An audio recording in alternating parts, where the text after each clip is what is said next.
그래서 이 첫 번째 있는 장면은 물론 우리나라하고는 관계가 없는 거죠. 그 십자가에 이제 묻힌 저 서양의 영혼들이 이제 묻혀져 있는 그런 뭐 우리나라에도 서양 영혼들이 많아가지고 이제 요새 가보면 다 성도라고 써놨더라고요. 성도가 뭐 그렇게 많은지 모르지만 하여튼 뭐 이렇게 음산한 능묘하면 음산한 게 이제 저는 먼저 떠오르고 그렇지만 우리도 다 이제 죽게 되면 가야 될 그런 길이고 그래서 능묘의 어떤 그 부제를 제가 이렇게 붙인 이유가 있습니다. 죽음의 저편에 제한된 또 다른 삶이라고 하는 것은 왜 그러냐면 뭐 지금도 우리가 죽고 난 사후 세계의 어떤 그 보장을 받기 위해서 지금 살아서 많은 일들을 한단 말이죠. 뭐 선행도 하고 교회도 다니고 성당에도 다니고 뭐 절에도 다니고 뭐 착한 일도 하고 뭐 이렇게 나쁜 일을 안 하려고 애를 쓰지 않습니까?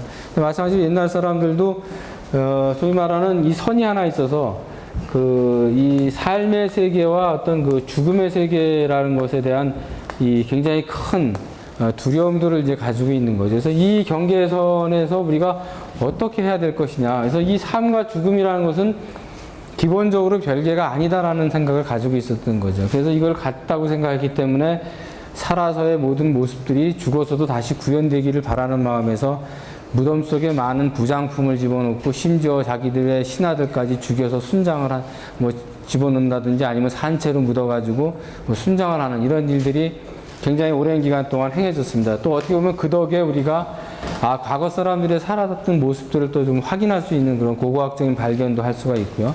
그래서 또 다른 삶이 반드시 존재한다라는 생각들을 가지고 있었기 때문에 무덤을 쓰는 것을 그렇게 소홀히 하지 않았다는 거죠. 그러니까 무덤을 써서 뭔가를 보장을 받아야 된다는 생각들을 굉장히 강하게 가졌기 때문에 이 그 묘를 쓴다는 것이 어떤 선택을 하는 장소의 선택이 대단히 중요하고 장소의 선택뿐만 아니라 그 묘를 치장하는 어떤 그 장식하는 이런 어떤 그 조형적인 행동에도 굉장히 많은 공력을 들인 것을 우리는 왕왕 볼 수가 있습니다. 지금도 마찬가지죠. 지금도 똑같은 그런 일들이. 그래서 그런 의미로 또 다른 삶이 존재를 한다라는 그런 뜻입니다. 이게 이제 우리나라의 지금 현실이죠. 지금 많이 줄어들었지만은 산천이 뭐 묘지로 다 지금 도배가 될 정도로 엄청난 무덤들이 만들어지고 있고 또 그 공원묘지라든지 이런 게 지금 행해지고 있습니다. 그래서 뭐 버스를 타고 간다든지 고속도로를 지나가다 보면은 뭐 이런 일들이 이제 그 비일비재하죠.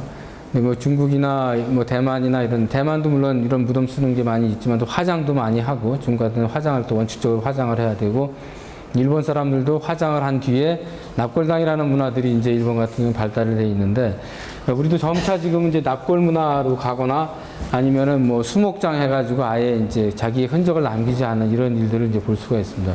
저도 개인적으로는 그게 제일 좋겠다. 후손들한테 그 큰 부담을 주지 않고 후손들이 내가 무덤을 잘못 써가지고 조상님 무덤을 잘못 써서 걱정할 일도 없고 또 직접적인 자기의 어떤 그 관리해야 될 어떤 그런 필요성도 많이 이제 없어지고 그래서 뭔가 흔적을 남기고 가는 것 자체가 이제 후손에 대한 그 짐이다라는 생각을 하는데 한편으로는 이런 장소 또는 어떤 제사의 행위 이런 것들이 그 사람들이 모여서 뭔가를 이렇게 그 공동체 의식을 갖는 중요한 구심점이 되지 않나 그런 것들도 또 쉽게 버릴 수 없는 부분이라고 이렇게 생각을 합니다. 그래서 여기 간단히 소개를 하면 저희 이거는 저희 이제 부모님은 아직 안 돌아가셨고 저희 위에 할아버지들의 그 무덤입니다. 천주교 공원묘지에 있는데 여기도 뭐 그 수많은 무덤들이 이렇게 지금도 쓰여지고 있죠. 그래서 여기 뭐 그 자기들 수준에 맞게 뭐 여러 가지 이제 그 장식들을 이제 하게 하는데 이제 보통 공원묘지 가면 표준화된 어떤 모델을 가지고 이렇게들 하고 있습니다. 저희도 점차 이제 이런 거를 여기에 장점은 뭐냐면은 30년 후에는 꺼내서 화장을 해가지고 납골당으로 가고 여기 썼던 데는 또 다른 사람이 들어와야 되는 거예요. 그래서 계속 순환이 되게끔 이제 해놨죠. 그런 점들은 굉장히 좋은 점이라고 생각을 합니다.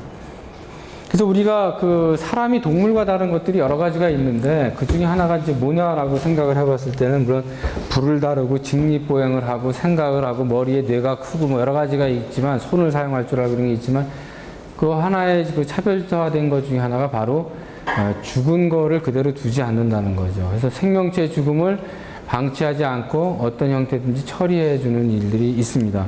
물론 저번에 몇 년 전에 이제 그 잘못 보도된 거로 판명이 났지만 그 위장된 거라고 거짓말이라고 그랬지만 동물도 뭐 자기 자식이 죽은 거를 이렇게 뭐 이렇게 잘 가꾸는 그런 거가 한번 방영이 된 적이 있습니다. 근데 그거는 뭐 거짓말이라고 판명이 났더라고요. 그래서 이 매장이라고 하는 풍습은 뭐 지금 현 시점이 아닌 그 전통 시대를 보게 되면은 지역과 시대, 민족, 종교에 따라서 대단히 차이점들을 많이 가지고 있습니다. 그리고 그 차이점은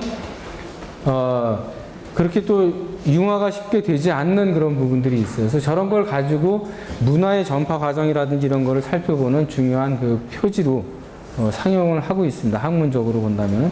그래서 묘제 형식으로는 우리가 잘 아는 대로 땅에다 묻는 게 있고요. 풍장이 있고, 풍장은 뭐냐면은 그 들판에다가 이렇게 이제 시체를 놓는 거죠. 그래서 이제 건조시켜가지고 하는 그런 거고, 우리나라에서는 이제 저 남해안 쪽에, 남쪽 지방, 전라도 남쪽 지방에 풍장이 일부 행해졌던 적이 있습니다. 수장은 말 그대로 물 속에 집어넣는 거죠.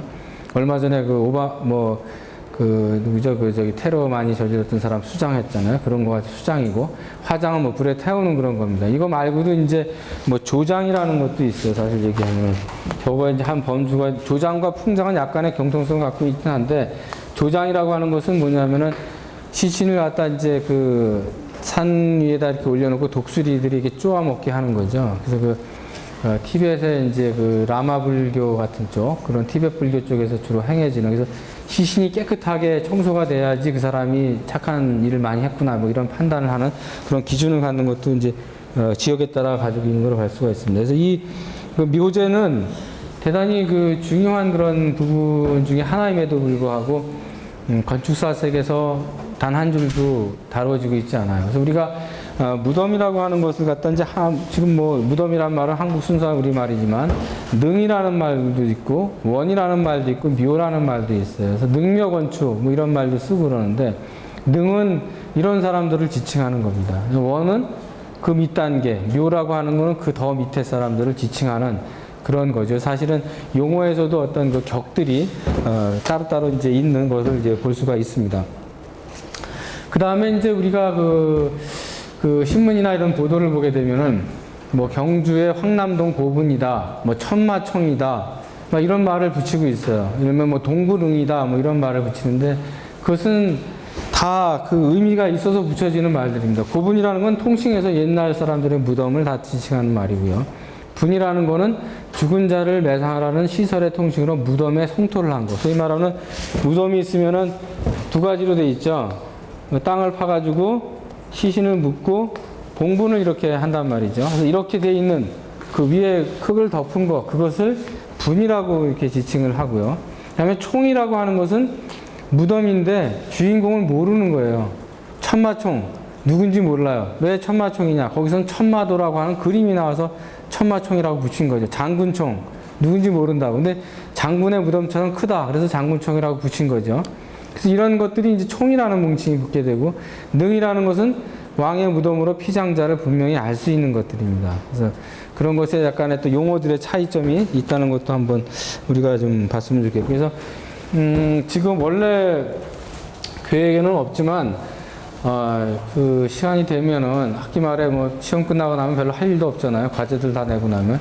그래서 그때 되면은 예전에는 우리가 이 동구능해를 답사를 한번 간 적이 있습니다. 답사 중에 제일 가볼 만한 데가 이 능이에요. 동구능은 무덤이 왕의 능이 9개가 같이 모여 있는 집단 무덤 그 구역입니다.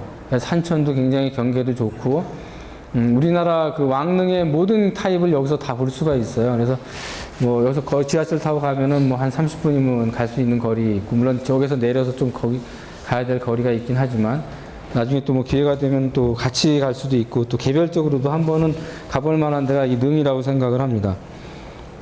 그래서 이제 우리나라의 능은 이와 같은 변천 과정을 갖고 있어요. 그래서 능은 굉장히 중요한 어떤 표지점들이 됩니다. 그래서 능에서 발견되는 그 물건들이 시대 판단의 중요한 기준이 되는 것도 묘제, 소위 말하는 무덤의 제도들이 시기에 따라서 확연하게 다르기 때문에 그런 거죠. 그래서 우리나라는 이렇게 이제 무덤의 변화들을 이제 보여주고 있는데, 그 획기적인 변화를 이제 주게 되는 것들은 여기서 보게 되면 이런 것들입니다. 뭐 석가묘나 지성묘 같은 거는 이제 고인돌 같은 거죠. 그런 걸 뜻하는 거고, 철기 시대가 되면 옹관묘라고 하는 특이한 묘가 이제 등장을 해요.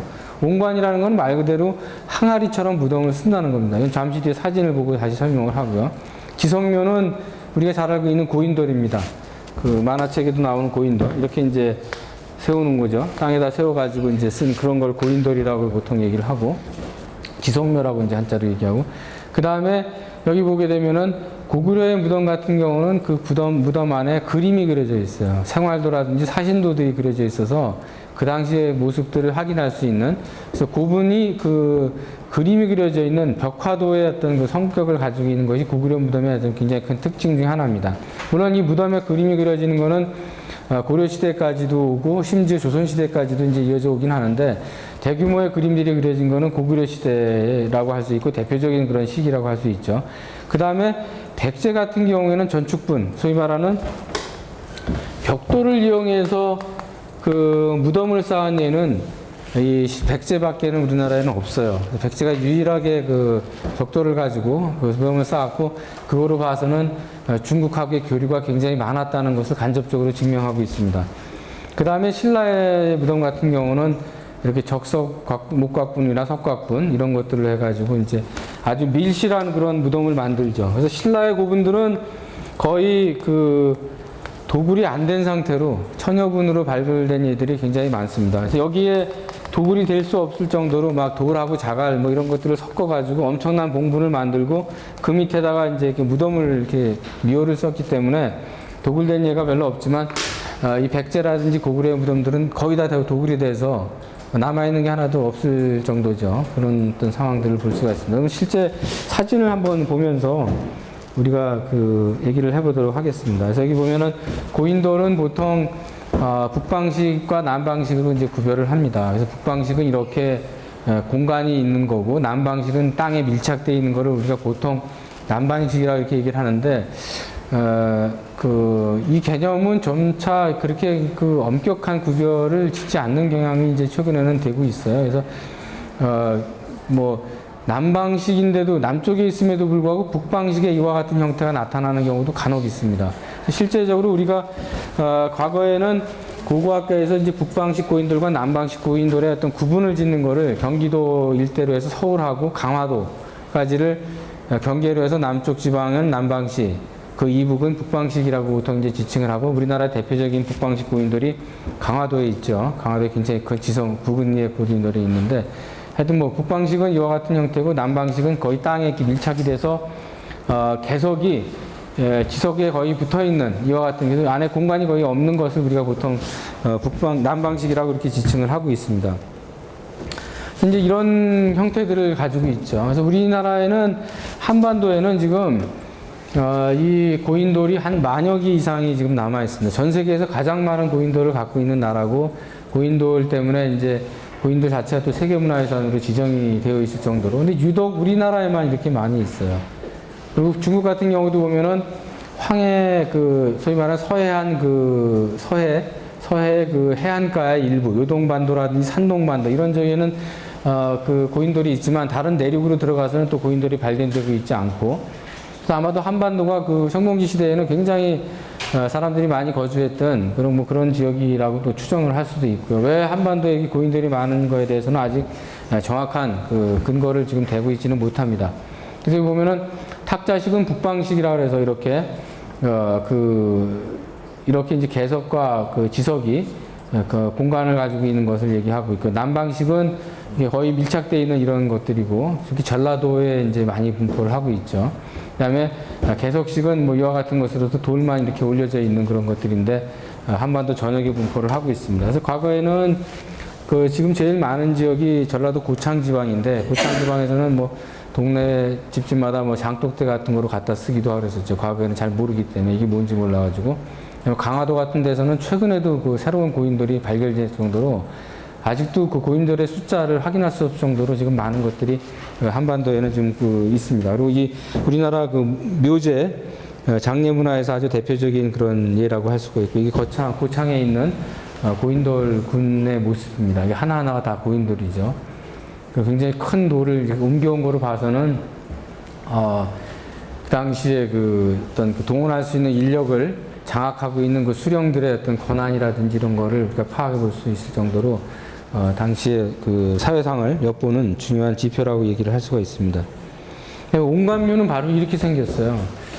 이 용관묘도 아주 그 특이한 그런 그 묘제 중에 하나입니다. 말 그대로 항아리를 이렇게 이어가지고 만들어진, 그래서 여기에 시신을 갖다 구겨서 집어넣는 거죠. 큰 거는 이제 시신 전체가 들어가는 것도 있고, 안 그런 거는 이렇게 접어서 넣는 것도 있고, 작은 거는 뭐 애기들 것도 있고, 여러 가지가 있는데, 우리나라에서 이 용관은 제일 큰 거는 뭐 몇 메타짜리도 있고 그렇습니다. 그래서 이 용관은 뭐 여러 가지 얘기가 있지만 이것도 일시적으로만 유행을 하고 지속적으로 유행하지 않았어요. 그래서 온관 같은 경우는 다산신앙이라든지 이런 거하고 풍요 뭐 이런 거하고 관계가 있을 거다. 뭐 이렇게 지금 추정을 하고 있습니다. 그리고 이제 그 우리나라 무덤에서 아주 중요한 그런 것 중에 하나는 바로 이 전방 후원분입니다. 광주 월계동 지역의 장고분이라고 하는 그런 무덤인데, 이 무덤이 왜 중요하냐면 이 무덤은 바로 일본하고의 관계를 밝힐 수 있는 아주 중요한 사례 중에 하나입니다. 그래서 이 전방 후원분이라는 명칭이 붙은 이유는 앞에는 이렇게 직선으로 된 형태고 뒤에는 원형으로 돼 가지고 앞에는 방형이고 뒤에는 원형이라 해서 전방 후원분이라고 부르고 있습니다. 그래서 뭐 열쇠고리 분이라고도 하고 또 장구 형태로 생겼다 해서 장고분이라고도 부르고 있습니다. 여기 보면은 그 발굴됐을 당시의 그 모습이고요. 무덤의 그 시신은 여기에 안치가 이렇게 되어 있었습니다. 그리고 주변에 해자를 이렇게 파고 여기에 그 도자기 같은 것들을, 도기 같은 거를 구워서 이렇게 쭉 배열을 했는데, 이 모습이 일본에 있는 그 천황의 무덤하고 똑같아요, 생긴 게.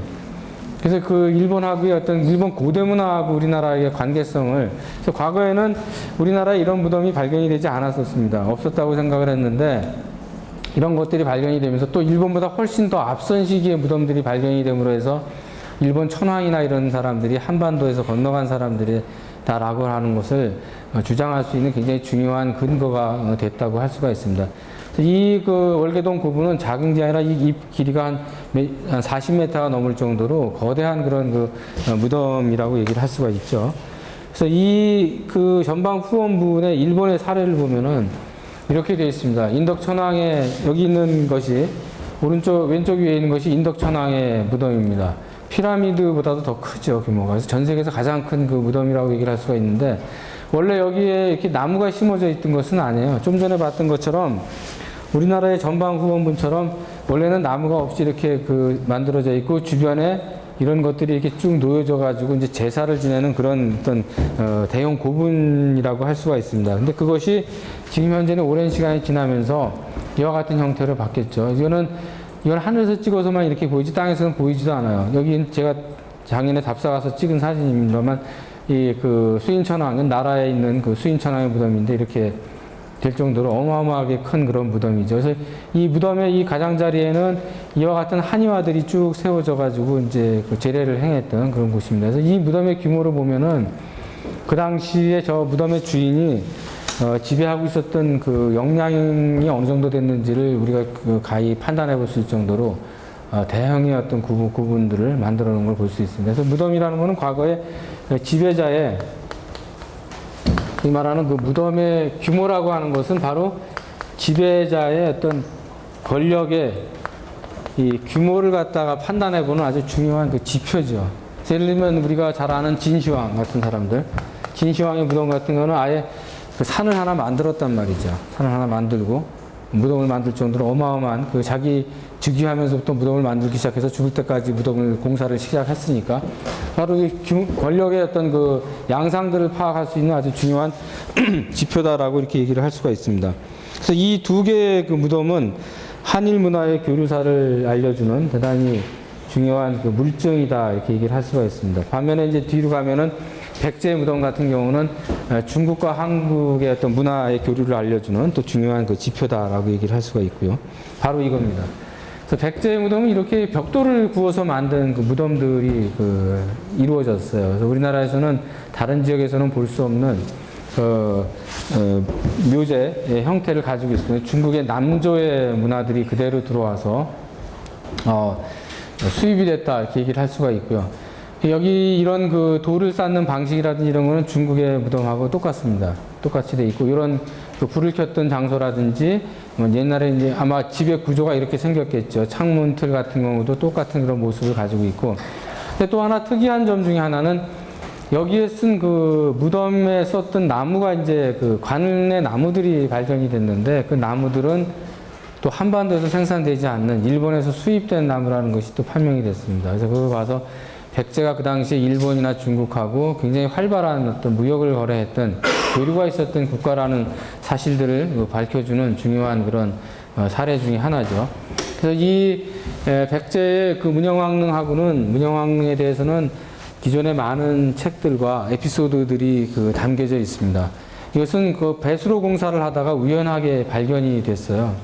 그래서 일본 사람들이 이제 그 제일 좋아하는 지역 중에 하나가 그 백제의 그 문화권이죠. 그래서 공주라든지 부여라든지 이런 지역에 우리는 잘 안 가지만 일본 사람들은 관광객들이 굉장히 많이 갑니다. 그래서 일제 시대에도 일본인 그 사학자들이나 이런 사람들이 백제 왕들의 무덤을 발견하려고 굉장히 노력을 많이 했어요. 그리고 많은 무덤들을 파헤쳐서 그 발굴을 했었고, 그래서 그 당시에 굉장히 찾고자 했던 사람 중에 하나가 바로 이 문영왕릉이었는데, 문영왕릉의 무덤은 어느 곳에서도 찾지를 못했습니다. 근데 이제 그 해방 이후에 그 일본 사람들이 발굴했던 그 무덤 분에 그 이제 배수로 공사를 하면서 우연하게 이 문영왕릉이 이제 그 발굴이 된 거죠. 그래서 이 문영왕릉 백제 무덤들은 앞서 얘기한 대로 다 도굴이 됐는데 문영왕릉은 발굴이 안 된 처녀분의 형태로 그 발굴이 됐습니다. 그래서 그 당시에 신문을 보면은 이제 대서특필이 되고 이 지역 사람들이 뭐 굉장히 뭐 흥분할 정도로 그 이런 일들이 벌어졌는데 너무 흥분을 하다 보니까 발굴을 정말 몇 달에 걸쳐서 공들여서 했어야 될 발굴을 불과 며칠 만에 한 거죠. 그래서 그 공개를 하면서 안으로 기자들이 난입을 해가지고 이 백제 시대의 그 유리잔 같은 게 깨졌다든지 이런 일들이 벌어진 거예요. 그래서 이거를 발굴했던 그 담당자가 그 우리나라의 굉장히 유명한 원로 사학자인 고고학자인 김원용 교수님이라고 서울대학교의 그 고고학과 교수님이 계십니다. 미국에서 유학을 하고 박사학위를 받고 오신 분인데 이분이 자기가 이제 돌아가시기 직전에 자서전이라든지 이런 거를 썼을 때 거기에서 자기 일생에 가장 후회스러운 발굴이 바로 이 문영왕릉이었다 이렇게 이제 고백을 한 적이 있습니다.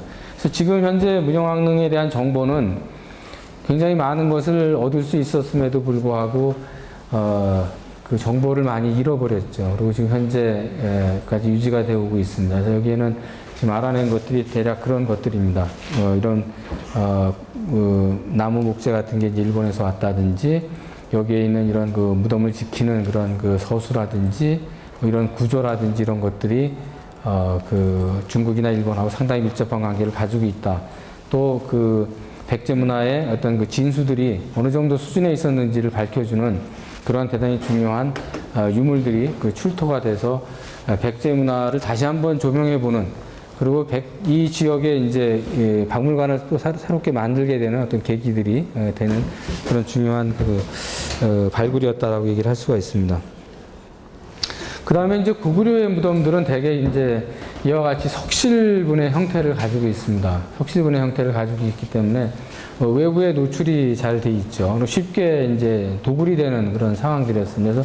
그래서 지금 고구려 무덤들은 대부분 남아있는 게 이제 이런 무덤의 형식과 그다음에 벽화 정도가 이제 지금 알려져 있죠. 근데 이 고구려 무덤들의 특징을 보게 되면은 어떤 부분이 있냐면 바로 이 천장을 마감하는 방식입니다.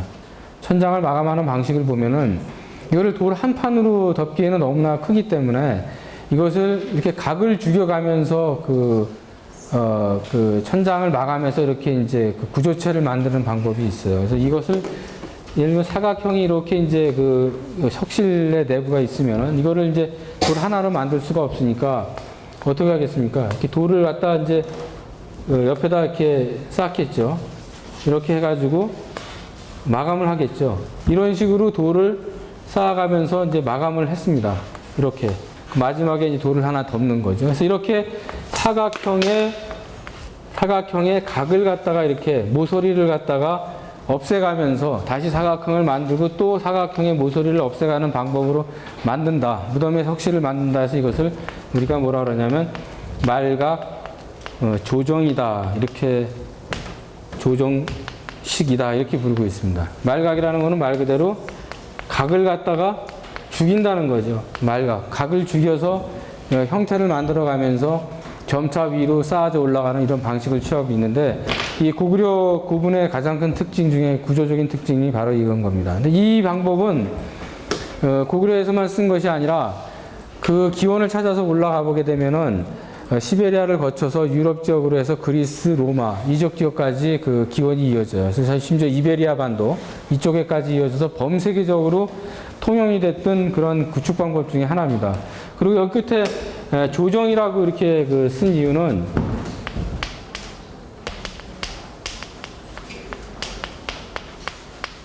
밑에가 이제 가운데가 이렇게 천정처럼 구멍이 하나 이제 생기게 되겠죠. 거기에 바다에서 나오는 물 속에서 자라는 그 식물의 문양을 갖다 이제 그렸다 해가지고 말각 조정식이라고 이렇게 부르고 있습니다. 그래서 그 조정, 이 조라고 하는 그런 수생식물의 이제 그림들이 그려지다가 나중에는 이것이 뭐로 대체가 되냐면 연꽃 문양으로 대체가 됩니다. 연꽃 문양. 불교가 들어오면서 연꽃 문양으로, 연꽃도 마찬가지로 수생에 해당되는 그런 거죠. 그래서 화재를 예방한다든지 뭐 이런 거.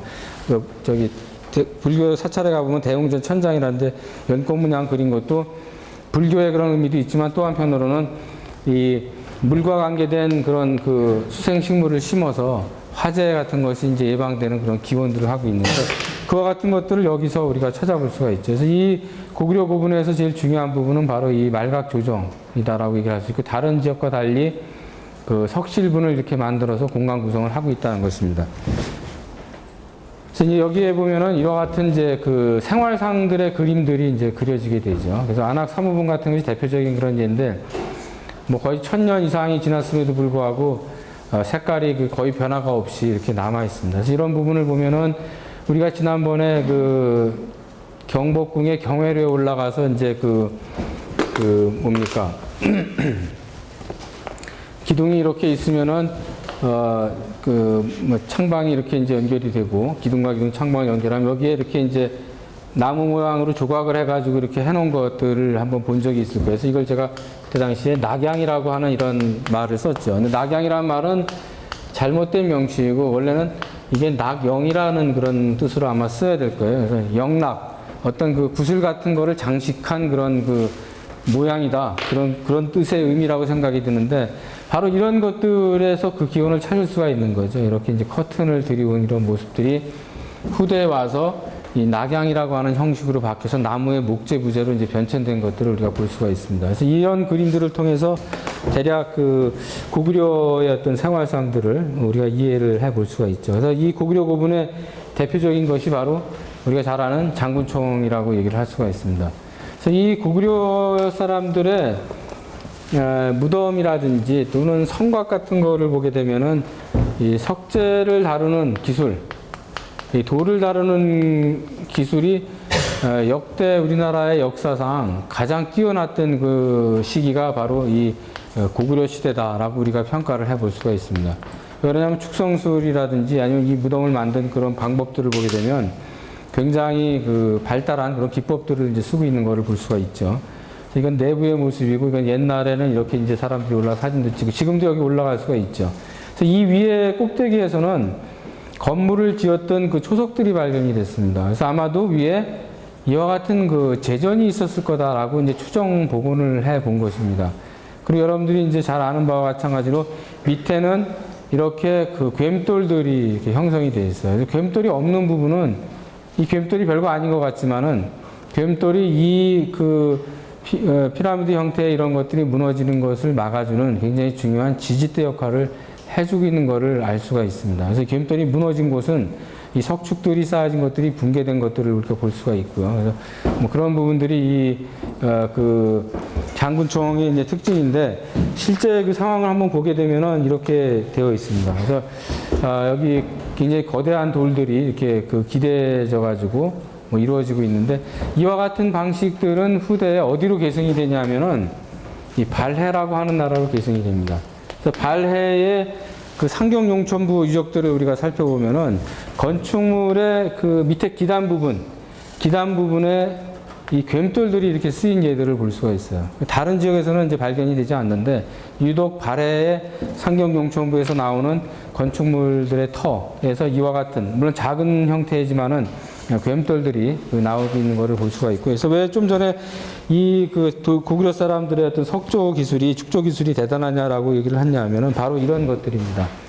지금 후대에는 이걸 연용해서 사용하고 있지만 당시에 이미 돌과 돌이 만나는 부분에 이게 턱을 주어가지고 돌들이 뒤틀려서 튀어나오지 않도록 하는 그런 방식들을 이미 이 당시에 쓰고 있는 거죠. 그래서 1000년 이상 지났음에도 불구하고 장군청 같은 게 붕괴되지 않고 잘 견디고 있는 것들은 이와 같은 그 기법들이 여기서 나타나고 있습니다. 그래서 현재 우리가 그 조선시대 건축의 석축, 기단 같은 것들을 살펴보면은 궁궐 같은 데도 가보면은 단지 하는 건 이런 거밖에 없어요. 장대석들을 쌓을 때 일정한 간격으로 들여쌓기를 하는 거죠. 들여쌓기 하는 거 방법 외에는 잘 하지 않는데, 이미 고구려 시대에는 들여쌓기는 물론이거니와 여기에 그 턱을 만들어 가지고 돌이 이렇게 뒤틀려 나가지 않도록 하는 이런 방법들을 사용하고 있다는 것을 이제 볼 수가 있습니다. 그래서 굉장히 발달한 어떤 그 축조 기술, 이런 것들이 장군총에서는 우리가 엿볼 수 있는 부분이다, 이렇게 생각을 할 수가 있고, 그래서 이 집안이라든지 이런 데 가보게 되면은 고구려의 무덤들이 지금도 굉장히 많이 남아 있습니다. 그래서 여기는 산성자 고분들이 있는 그곳인데, 이렇게 많은 무덤들, 옛날 사진을 보면 훨씬 더 촘촘하게 이제 무덤들이 여기 있었죠. 근데 현재는 이와 같은 정도의 규모로 지금 남아 있는 상태입니다. 그래서 되게 석실부운의 형태를 가지고 있고, 벽화 무덤을 그리고 돌 쌓는 방식의 어떤 특이점들을 보여주는 것이 이 고구려 고분의 특징이다. 그래서 이제 북한의 이제 예를 본다면, 북한 애들이 이런 이제 장군총의 무덤을 본따서 평양의 단군릉이 이제 단군의 시신이 발견됐다고 대대적으로 홍보를 한 적이 있습니다. 그러면서 그 무덤을 이제 만들었는데, 이와 같이 장군총의 무덤 형식을 본따서 거대한 봉분을 만들어서 이제 자기들 정통성을 이제 주장하려고 하죠. 그래서 북한의 정권의 정통성들은 항상 역사적으로 파주면은 이 고구려에서 이제 북한의 역사의 정통성들을 찾으려고 하죠. 이것도 하나의 대표적인 예고, 인민대학 습당이라든지 이런 걸 보게 되면 고구려에서 나오는 안압궁의 침이라든지 이런 거를 이용해서 만든다든지 그런 일들을 이제 볼 수가 있죠. 그리고 이제 후에 좀 고구려의 이제 후대가 되게 되면은 이렇게 이제 왕릉, 동명왕릉 같은 경우를 이제 볼 수가 있습니다. 이 앞에 있는 정릉 사진은 나중에 후대에 다 복원이 된 것들입니다. 물론 이 부분도 다 이제 복원이 된 거고, 원래 모습은 이렇지 않았을 거라고 생각을 하지만, 여기를 지키는 원찰로서 있었던 그런 사원의 모습이고, 전체적인 이제 모습을 저렇게 얘기를 할 수가 있고요. 그 다음에 이제 통일신라 시대나 신라 시대에 오게 되면은 이런 일들이 이제 벌어지게 됩니다. 12지 신상이라는 아주 중요한 그런 것들이 이제 등장을 하는데, 12지 신상이 이렇게 무덤이라든지 궁궐이라든지 이런 데 등장하는 예는 그렇게 많지가 않아요. 더군다나 호속으로 이렇게 이제 외관에 드러나게끔 배치하는 예들은 어떻게 보면 이제 우리나라의 신라시대의 무덤이라든지 조선시대의 왕릉이라든지 아니면 경복궁의 근정전이라든지 이런 예가 비교적 특수한 예라고 이제 보여지는데, 이런 것들이 이제 통일신라 시대 때 이제 등장을 하고, 고려 시대에 가면은 풍수가 이제 굉장히 성행을 하죠. 그러면서 땅을 갖다 이제 잘 선택을 해야 된다라는 그런 관념들이 등장을 하면서 능전삼계라든지 이런 것들 형식이 만들어지고, 망주석과 혼유석과 장명 등이라는 형식들, 무덤의 형식들이 만들어지고, 이러한 유풍들이 조선시대로 이어져서 지금의 우리가 이제 보고 있는 조선시대 왕릉의 기틀들을 만들어지는 것을 알 수가 있습니다. 그 신라의 왕릉은 아까 얘기한 대로 이와 같이 이제 적석총으로 되어 있기 때문에 발굴을 할 수가 도굴을 할 수가 없어요. 이렇게 막 돌들을 촘촘하게 이제 밀실하게 넣어놨기 때문에 이걸 꺼내간다는 건 대단히 불가능한 일이죠. 그래서 대개 무덤들이 이제 천여분으로 발굴된 예들을 많이 볼 수가 있습니다. 그래서 이와 같은 이제 간단한 거에서부터 시작을 해가지고 이렇게 이제 무덤들이 경주에 가면 많죠. 이거는 뭐 봉분이 있었는데 발굴을 하고 나서 봉분을 복원하지 않았기 때문에 이제 위에가 잘라져 나간 상태로 이렇게 지금 되어 있습니다. 그래서 이런 것들을 거쳐서 이제 발굴하는 그런 모습이고, 그래서 아까 얘기한 대로 적석총이기 때문에 굉장히 어렵죠. 이 안에 목곽분에 도달하는 게 굉장히 이제 힘든 그런 과정들을 가지고 있습니다. 75년도에 발굴하던 그런 장면이고요. 그래서 여기서 이제 천마도라든지 여러 가지 많은 유물이 나오고 지금 전시장으로 이제 사용도 하고 있습니다. 그래서 이러같이 이제 호석이 없다가, 호석이라고 하는 것은 봉분이 무너지지 않도록 주변에다가 이렇게 둘러놓은 돌들이죠. 여기에 이제 밋밋하게 이런 것이 있다가 나중에는 이런 것들이 이렇게 12지신상이 이제 배열이 됩니다. 12지신상에 대해서 그 봉분을 좀 더 그 호화롭게 만들고 어떤 중심이라는 것을 이제 강조하는 이런 것으로 이제 그 등장하는 것이 이 그 신라 시대 무덤의 특징이다 이렇게 볼 수가 있습니다. 신라 시대 무덤 중에 특이한 예 중에 하나는 바로 이 괴능입니다. 괴능은 누구의 무덤인지는 지금 정확히 알려져 있지는 않지만 이 괴능에 가보게 되면은 이와 같이 서역 사람들의 형상을 한 그 무인석이 서 있습니다. 우리나라 사람은 아니죠. 전혀 관계없는 사람인데 이것을 봐서 이제 신라도 서역하고의 교류가 활발했다라는 것을 증명하고 이 무덤의 주인이 혹시 서역 사람일 수도 있다라는 가능성도 제시하고 있는 또 국제 교류사의 어떤 하나의 징표로 볼 수 있는 그런 그 무덤 중에 하나라고 얘기를 할 수 있습니다. 그 다음에 이제 헌광릉이라든지 이렇게 그 상대석으로 이제 마감을 한 이런 예들도 있고요. 그 다음에 왕릉이 변천이 이제 이렇게 갔다는 거죠. 아까 얘기대로 12지신상으로 이렇게 단순하게 이런 식으로 해서 봉분들이 만들어지고 지금 알려진 상황 중에 그 신라 무덤이 그 경주 시내에 가보면 이게 시내 한복판에 이렇게 막 있단 말이죠. 그리고 일부는 이제 산에도 가 있고 그래서 왜 도심지 안에다 이렇게 이제 무덤을 썼느냐라는 그런 문제들이 아직 학계에서 이렇게 정리되지 않은 그런 부분 중에 하나라고 할 수가 있습니다. 그래서 이제 이와 같은 어떤 그 호석을 갖는 그런 경우들이 경주 우리 신라의 왕릉의 특별한 점이고 또 더 특이한 점 중에 하나는 뭐 가짜다 아니다 뭐 이런 설들이 계속 이제 지금도 제기가 되고 있는 것 중에 하나인데 문무대왕의 수중릉입니다. 무덤을 이 앞쪽에 섬에다가 이제 그 매장을 했다라는 것이 이제 기록이라든지 신화 이런 것에서 이제 전설 이런 것이 많이 나오고 있는데 아직은 이 안을 발굴해 보지 않았기 때문에 진짜 여기 무덤이 있었는지 없었는지 그 부분에 대해서는 아직도 확인된 바는 없습니다. 그러나 신라 시대의 그 상황들을 기록한 것으로 봐서는 이거를 더불어서 가문사지라든지 이런 예들을 본다면은 이 무덤과 관련된 그다음에 당시의 사적기라든지 이런 걸 보면은 여기에 이제 문무대왕이 묻혀 있을 가능성도 배제할 수가 없고 만약에 진짜 진실이라면은 세계에서는 유일하게 이렇게 그 무덤을 바닷속에다가 이렇게 한 그 저기 수장이 아니죠. 그 보다 하여튼 봉분을 뭘 만들어 가지고 각시를 만들어서 집어넣은 거기 때문에 수중릉의 그런 어떤 사례로서 뭐 기록이 되지 않겠나 생각을 합니다. 그다음에 이제 그 조선시대 왕릉의 어떤 전형을 만들어준 것이 이제 고려시대 그 왕릉인데 이 개성의 왕건릉은 후대 그 북한 사람들이 전부 다시 복원을 한 거기 때문에 원형이라고 볼 수는 없습니다. 다만 여기서 이제 그 고려시대 왕릉의 모습을 그대로 본따서 3개의 대단을 3단을 갖다 이렇게 형성을 하고 문인석과 무인석을 배치하고 망주석을 두고 장명등을 두고 혼유석을 배치한 이와 같은 형식들은 기존에 알려진 그 고려시대 왕릉의 모습을 모방해서 만들었다고 이렇게 볼 수가 있습니다.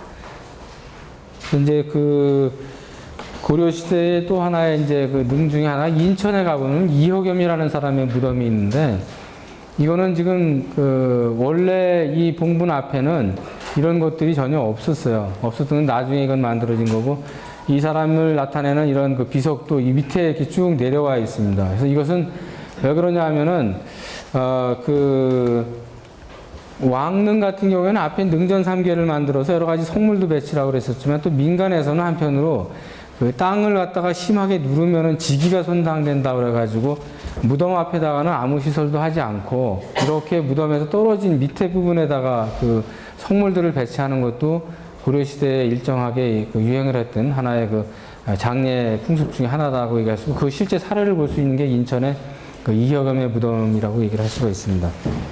예, 특별한 그런 무덤 중에 하나죠. 그래서 그 조선시대 무덤의 전형을 만들어준 것은 바로 이 개성에 있는 공민왕릉입니다. 그래서 공민왕릉은 그 내실이 이제 석실분이 안을 보게 되면 이렇게 이제 벽화 같은 걸 그린 거는 고구려의 전통들이 지속적으로 이어져 오고 있다는 거를 이제 암시를 해주고 있고요. 여기에서 이제 만들어진 그 왕릉에 정립된 그 왕릉의 형식들이 그대로 이제 우리 그 조선시대로 건너와서 이제 사용이 되게 되는데 조선의 왕릉을 살펴보면은 이와 같은 구조로 되어 있습니다. 들어가는 길에 신문, 문이 이제 있죠. 홍살문이 있고 참도가 있고 재래용 정자각이 있고 참도가 있고 능원이 구성되어 있습니다. 그래서 재래용 정자각은 왜 그럼 정자각이라는 용어를 썼느냐? 정자각은 그 건물의 형태가 이제 뭐 형태라기보다 하여튼 평면이 이렇게 구성이 되어 있어요. 실제로는 이게 이제 맞배 지붕의 형태로 되어 있고 여기는 그 벽체가 없는 이와 같은 그 기둥만 세워져 있고 지붕만 있는 이런 형태의 건물을 해서 T자 형태로 되어 있는데 지금 우리는 T자라는 말이 익숙하지만 당시에는 이 고물의 정자랑 이제 유사하기 때문에 정자각이라고 보통 우리가 부르고 있습니다. 그래서 정자각은 대부분 그 왕릉 앞에 세워졌던 그런 그 재래용의 그런 건물이라고 얘기를 할 수가 있습니다. 그래서 그 무덤이 있고 무덤의 첫째 단에는 성마와 무인석이 한 쌍 배치가 되어 있고 둘째 단에는 성마와 문인석이 이렇게 그 배치가 되어 있습니다. 그래서 그 명령을 갖다 이제 하고 위기를 극복하는 소위 말하는 실제 사람이 서서 그 무덤을 지키고 있다라는 거를 이제 상징적으로 이제 보여주는 거죠. 그래서 이와 같은 내용들이 이제 그 조선의 왕릉들의 대개 이제 구성 요소를 갖추고 있는데 제일 쉽게 여러분들이 그 조선의 왕릉을 볼 수 있는 건 아까 이제 그 공구릉도 얘기를 했지만은 더 가까이서 볼 수 있는 거는 바로 여기 지금 선릉입니다. 여러분 선릉 전철 2호선 타고 가다 보면 선릉역 지하철이 있는데 이 선릉에 가면은 바로 선릉역에서 내려서 조금만 올라가면은 뭐가 있냐면 선정릉이라는 능이 있습니다. 선릉과 정릉이 있어요. 그래서 여기는 세 분의 그 세 개의 봉부, 세 개의 무덤이 여기 이제 그 만들어져 있죠. 그래서 이 왕릉은 뭐 여러 개를 가볼 필요는 없고 한 개 정도만 여러분들이 가보면은 계략적인 상황들을 그 이해할 수가 있습니다. 똑같은 형식으로 만들어졌기 때문에 장명등이 있고 이렇게 망주석이 세워져 있고 그 다음에 공분 둘레에 12지신상과 문체가 있다 이렇게 되어 있습니다. 그래서 한번 실제 그 모습을 보게 되면은 뭐 되게 이제 이와 같은 기본적인 틀을 가지고 있죠. 그래서 여기도 역시 다리를 이제 건넙니다. 바깥에 이제 신문이 있고 신문을 지나면 다리를 건너고 홍살문이 있고 신도가 있고 정자각이 있고 신도가 있고 그다음에 성물들이 배치되어 있고 봉분이 만들어져 있고 뒤편에 이렇게 담장이 들어져 있습니다. 그래서 여러분들도 집에서 제사 지낼 때 어떻게 해요? 뒤에다가 병풍을 치죠. 그 왕 같은 경우도 왕이 앉아 있는 자리에는 뒤에 오봉산 일월병이라고 하는 병풍이 쳐 있습니다. 그와 마찬가지로 이렇게 여기도 병풍처럼 병풍석이라고 하는 이런 담장이 둘러져 있고 거기에 봉분이 있고 석호와 호랑이와 양이 이제 배치가 되어 있고 망주석이 있고 문인석과 무인석이 있고 그다음에 참도들이 있고 정자각이 있고 뭐 수복청은 이제 여기를 지키는 사람이 근무하는 그런 곳이죠. 그다음에 판이가 있고 홍살문이 있고 다리가 있고 이와 같은 이제 패턴이 기본적인 우리나라 왕릉의 대부분의 모습입니다. 근데 아까 이제 고종 시대가 되면은 고종 때 우리가 이제 그 황제라는 그런 명칭을 이제 붙였다고 그랬습니다. 대한제국이 됐어요. 그러면서 무덤도 이제 왕릉을 쓸 수가 없으니까 황제능에 맞는 그런 그 무덤을 만들어야 되는데 그걸 만들기 위해서 명성황후의 능을 개조를 합니다. 다시 만들게 되는데 그것을 이와 같은 형식으로 이제 만들게 되는 거죠. 그래서 우리나라는 지금 황제의 격에 올라가 있는 능이 저쪽 그 남양주시 쪽에 가면은 그 홍유릉이라고 하는 그런 능이 있습니다. 이 홍릉과 유릉이 이제 같이 합쳐져 있는 그런 곳인데 이곳만 유독 황제의 격에 맞게 이제 그 무덤을 썼어요. 그래서 아까 봤던 이런 정자각의 형태를 펴서 일자각의 형태를 만들고 그렇게 이제 문인석과 무인석, 석마, 석양, 석호 이렇게 몇 가지 안 되던 그런 동물들을 굉장히 많이 이제 두게 되는 거죠. 기린석, 석상, 코끼리라든지 사자라든지 해치라든지 낙타라든지 말이라든지 해서 중국의 황제능에서 나오는 그런 것들을 그대로 이제 모방을 해서 만들게 되는 것을 볼 수가 있습니다. 그래서 이 무덤을 보려면은 홍유릉에 가야지 볼 수가 있고 이거는 이제 가까운 데는 여기 그 선정릉에 가면은 우리가 볼 수가 있습니다. 이와 같은 이제 능의 구성을 이제 가지고 있고요. 그 왕릉의 형태는 이렇게 몇 가지로 나눌 수가 있습니다. 봉분이 하나밖에 없는 거는 단능이라고 그러고 능을 하나 쓰고 봉분이 하나 있는 걸 단능, 하나에 두 사람이 묻혀 있으면은 합장능이 되는 거죠. 두 사람이 같이 묻혀져 있으니까 이게 이제 나란히 있으면은 뭐예요? 두 개가 나란히 있으니까 쌍능이라고 그러죠. 그 다음에 동원 상하봉이라고 하는 것은 그 하나의 구역에 능을 앞에다 하나, 뒤에다 하나 쓰는 거예요. 그래서 상하루다 이렇게 쓰는 것을 동원, 같은 지역에 그 봉분을 아래 위로 쓴다는 것을 동원 상하봉이라고 그럽니다. 그 다음에 동원 이강능이라고 하는 것은 뭐냐면은, 여기다가 하나 쓰고 떨어뜨려서 하나 또 쓰는 거죠. 그래서 여기서 말하는 강이라고 하는 것이 뭐냐면은, 강이라고 하는 거는 이 그 왕릉을 만들 때 제일 힘든 부분 중에 하나입니다. 여기 그림을 보면은, 이 앞에, 여기 지금 보이는 것이 있는데, 이 부분입니다, 이 부분. 앞에 이렇게 이제 둔덕처럼 만드는 거죠. 그건 인공적으로 이건 조성을 하는 거예요.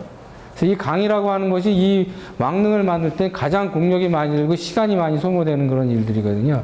그래서 이런 강을 따로 만들었다는 거예요. 다른 지역에. 두 개를 만들어서. 근데 전체적으로는 하나의 영역인데 강을 두 개를 만들어 가지고 따로 썼다. 그래서 동원 이강릉이라고 이렇게 보통 부르고 있습니다. 그래서 아까 그 동원 상하봉이라고 하는 것은 그 강은 하나인데 위아래로다 이제 쓴 그런 얘기가 되겠죠. 그래서 저와 같은 이제 몇 가지로 우리가 이제 구분을 해 볼 수가 있습니다.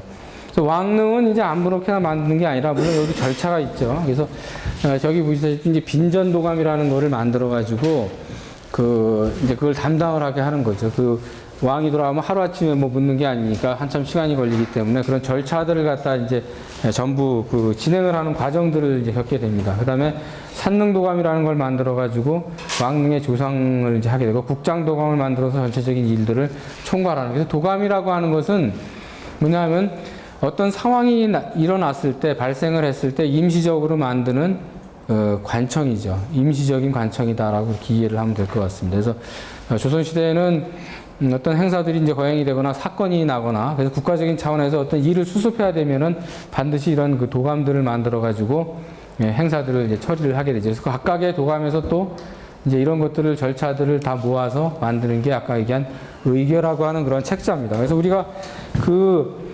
의궤를 이제 통해서 보게 되면은 당시의 일들이 어떻게 벌어졌는지를 자세하게 알 수가 있는 거죠. 이 자료는 명성황후가 이제 돌아가시고 난 다음에 국장도감에서 만든 의궤입니다.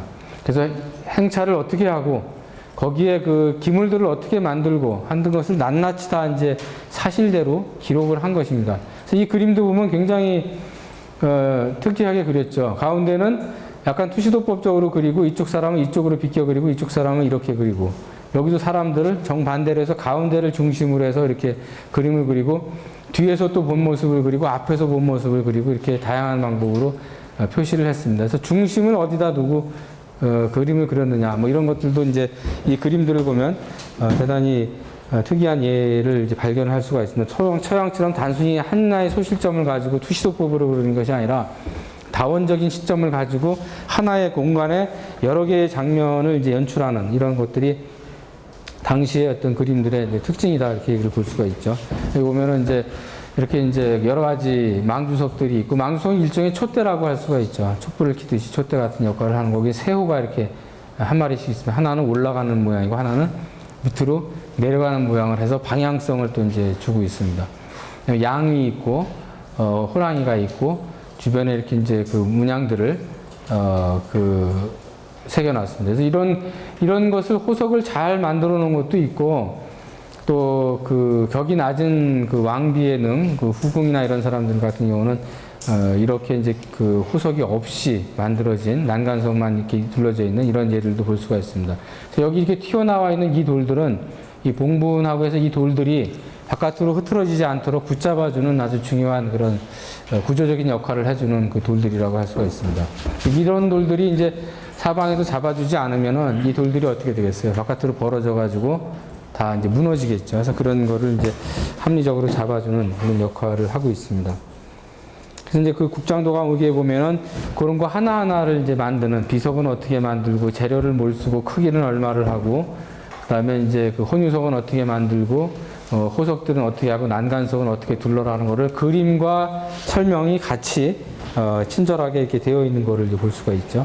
어떻게 보면은 지금 여러분들이 그리고 있는 설계 도면에 도설, 소위 말하는 그 해설까지 같이 이렇게 겸비되어 있는 그런 책이라고 얘기를 할 수가 있습니다.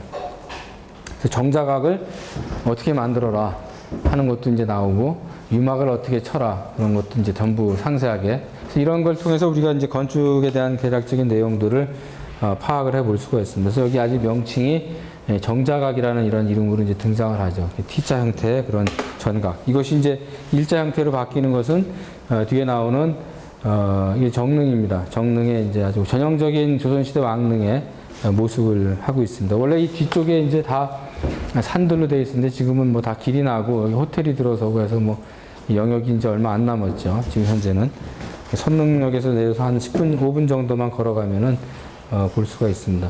그리고 일반적인 이제 사대부들의 경우들, 왕이 아닌 사람들의 경우는 이렇게 간단하게 만들었습니다. 무덤에 병풍석을 두고 비석을 만들고 망주석을 세우고 석인을 배치하고 장명등을 두고 그다음에 석상을 이렇게 뒀습니다. 그래서 그 석상을 이제 석상이라고도 하고 혼유석이라고 이렇게 부르는 이유는 말 그대로 혼이 와서 머무르는 그런 곳이죠. 혼이 와서 머무르는 곳. 그래서 이제 이름이 혼유석이라는 그런 명칭이 붙어서 있습니다. 근데 우리나라의 왕릉은 대부분이 다 서울 근교에 이렇게 집중이 돼 있어요. 조선시대 왕릉은 반경 보통 한 40km 이내에 대부분의 왕릉이 있죠. 물론 몇 개의 왕릉은 이제 여주라든지 이렇게 떨어져 있는 것도 있지만 이렇게 서울 근교에 집중적으로 배치된 이유는 왕이 하루에 갔다 와야 되는 그런 거리를 감안해 가지고 만들어진 곳입니다. 그래서 대개는 이제 서울 근교에 있고, 수원 쪽에도 이제 몇 개가 있죠. 여기 정조대왕이라든지 이런 사람들은 이제 수원 쪽에 그 무덤이 만들어져 있어서, 사도세자라든지 이런 사람들은 이렇게 굉장히 많은 능들이 이제 만들어져 있고, 이 능도 역시 최근에 세계문화유산으로 우리가 지정이 되어 있습니다. 그래서 구리에 이제 홍유릉이라고 하는 동구릉이 있는데, 구리에 가면은 9개의 이제 능이 있어요. 그래서 이 9개의 능 중에 제일 첫 번째 만들어진 것이 바로 이 건원릉, 이태조의 건원릉입니다. 그래서 여기를 처음으로 해가지고 이거를 뭐라고 표현할 수 있겠어요? 이런 게 동원 이강릉이죠. 한 개의 영역 구역에 여러 개의 강이라는 건 이 앞부분이라 그랬죠. 강을 만들어서 무덤을 쓴 거기 때문에 여기는 아주 대표적인 동원 이강릉의 형식을 이제 가지고 있습니다. 그래서 여기 가면은 이제 우리나라 능의 변천사를 한눈에 이렇게 볼 수가 있습니다. 근데 동구릉의 어떤 풍수적인 그런 모습들을 보면은 각각의 이제 이런 그 산맥들이 흘러오는 곳에 그런 결절점에다가 이렇게 이제 무덤을 쓴 거를 이제 알 수가 있죠. 그 조선시대에는 이 왕릉을 쓰는 그런 문제 때문에 그 고려시대보다도 훨씬 더 그 소위 말하는 이 음택 풍수라고 하는 것이 아주 성행을 하죠. 심지어 남이 쓴 무덤을 파내고 자기 조상을 묻는 일까지 벌어지고, 또 남이 무덤 자리를 사놓은 거를 뭐 뺏는다든지 뭐 이런 일도 벌어지고, 그래서 뭐 그 여러분이 잘 아다시피 이 정조대왕이라는 사람이 자기가 직접 이제 그 터를 고르고 그런다고요. 사도세자를 옮기기 위해서. 왜냐하면 신하들한테 이제 막 그 풍수하는 사람들한테 물어보니까는 그 의견이 일치가 되질 않는 거예요. 이 사람은 여기가 좋다고 그러고, 이 사람이 좋다는 사람을 다른 풍수하는 사람들 하면 여기는 뭐가 나쁘다 그러고, 자기가 직접 풍수를 공부를 하죠. 그래서 정조는 풍수에 엄청난 그 대가의 경지에까지 오를 정도로 안목 있는 그런 풍수의 식견을 가지고 있었습니다. 그래서 그 이유 중에 하나는 너무나 다양한 설들이 있으니까. 그래서 심지어 지금도 뭐 어떤 데를 누가 쓰면은 발복을 한다든지 뭐 집이 망한다든지 이런 얘기를 한단 말이죠. 근데 실제로 또 다른 사람을 얘기하면은 그 자리가 좋다고 또 얘기하는 사람들이. 그래서 물론 땅에는 어떤 분명히 원리 원칙이 있다는 것이 풍수의 논리이긴 하지만은, 또 저희도 풍수 세미나를 계속 해오고 있지만, 이 풍수질이라고 하는 것이 그 자연의 현상을 갖다 인간이 관찰해서 만들어준 일종의 그 규칙이잖아요. 근데 자연의 현상이라는 것은 인간이 관찰할 수 없는 부분도 너무나 많기 때문에 거기에는 또 변수가 많이 따라다닌다는 것을 우리는 부정할 수가 없습니다. 그러나 일정한 부분은 또 땅이라는 것이 사람과 같이 움직이고 있다, 어떤 기가 통하고 있다라는 것도 또 우리가 부정할 수 없는 거죠. 아무튼 뭐 이런 일들이 지금도 보여지고 있고, 당시에도 이 동구릉에 무덤을 쓸 때 많은 논란들이 이렇게 있었습니다. 그래서 저희가 그 후에 이 건원릉이 그럼 진짜 좋은 땅이냐 그런 세미나를 한번 한 적이 있어서, 우리나라 국내에 굴지의 어떤 그 대표적인 대표적인 그 풍수가들을 한 10분 정도 모시고 세미나를 했었어요. 이 하나만 가지고. 이게 좋은 땅이냐, 나쁜 땅이냐. 의견이 반반으로 갈라졌어요. 반은 좋다고 그러고 반은 나쁘다고 그러면 뭐냐. 서로 얘기를 못 하더라고요. 좋다는 사람은 좋다는 얘기만 하고, 나쁘다는 사람은 나쁜데 왜 나쁘다라는 얘기가 서로 검증할 수 있는 어떤 그런 것들이 잘 이루어지지 않더라고요. 그래서 풍수는 역시 맹목적인 어떤 신앙처럼 믿어야 될 것은 아니다라는 그런 판단을 내리게 됐습니다. 그래서 이 동근응에 보면 다른 결절점에 이렇게 이제 산맥이 끝나는 부분에 대략 다 쓴 것들을 우리가 알 수가 있죠. 이는 세 개를 이제 같이 쓴 거예요. 그래서 이건 우리는 이제 삼원능이라고 그러죠. 세 개의 본문을 같이 썼다. 그래서 아마 여러분들이 좀 전에 얘기한 대로 동근응에 가보면은 좀 전에 얘기했던 합장능, 뭐 쌍능, 삼원능, 동원이강능 이런 모든 형태의 능들을 한 번에 다 이제 볼 수가 있고 정자각도 볼 수가 있고 그 정자각의 또 변형된 형태 그런 것들도 여기서 이제 우리가 볼 수가 있습니다.